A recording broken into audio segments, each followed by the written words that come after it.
日本就是靠着模仿大唐这套模板，终结了士族贵族把持朝政的旧的局面，第一次建立起了覆盖广大国土的真正意义上的中央集权的行政国家。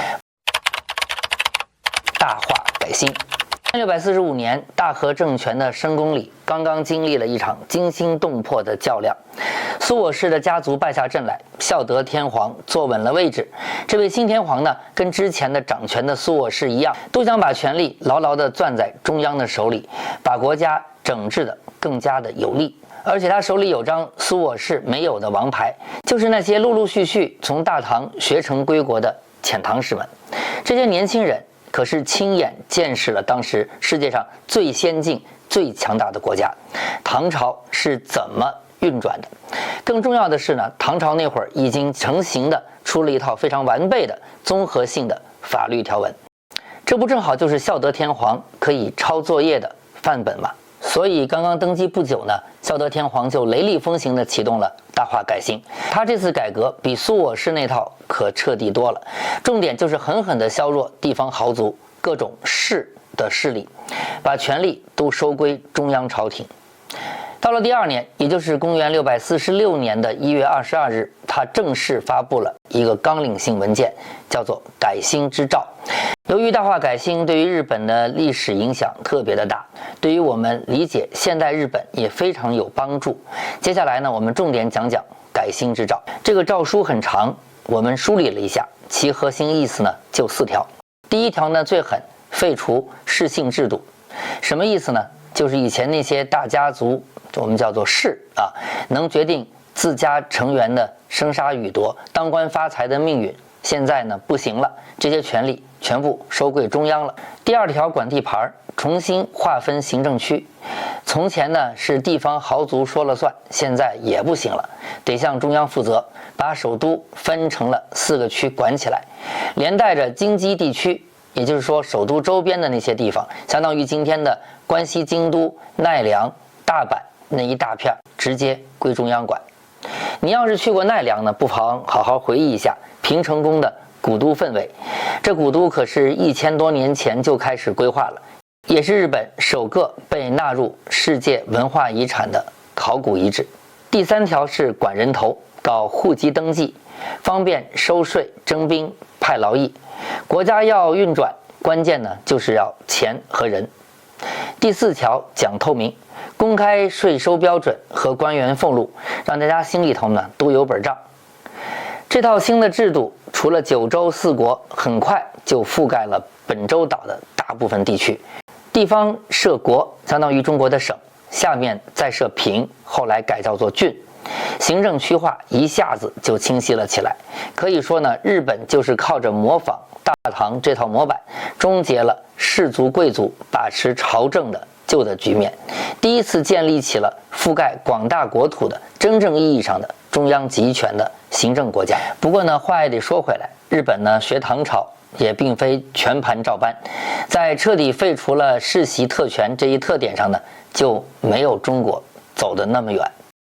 不过呢，日本极其重视官员的培训，这不，孝德天皇和他的执政班子就搞了一个大计划，往大唐派遣更多的年轻人，让他们去学习深造。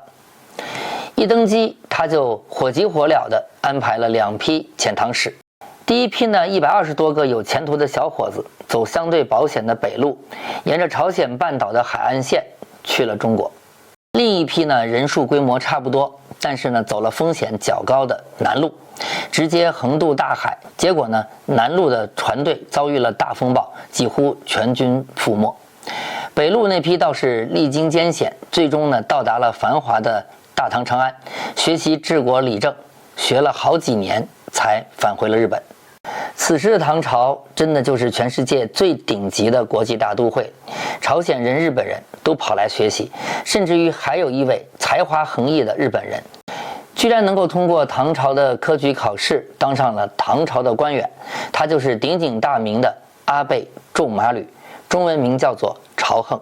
阿倍仲麻吕是开元5年跟着遣唐使团来到中国的，从公元725年起就在唐朝开始当官，官呢做的也不小，最后当到了安南节度使，安南就是现在的越南北部。在唐期间，仲马吕和当时的著名诗人李白、王维、楚光熙等都有过特别亲密的交往。他曾经赠送给李白一件日本球，李白深受感动。753年，56岁的仲马吕眷恋乡土之情，挥泪写下了著名的诗篇《哭朝清横》。日本朝清辞帝都，征帆一片绕澎湖。明月不归沉碧海，白云愁色满苍梧。唐玄宗李隆基念他侍唐多年，任命他为唐朝回聘的日本使节。任命一个外国人为中国的使节，这在历史上极为罕见。这也说明了仲马吕深得朝廷的器重和信任。然而令人意想不到的是呢，在归国途中，仲马吕所乘的船只触礁，消息传回国内，大家误以为仲马吕已经遇难，李白为此悲痛万分。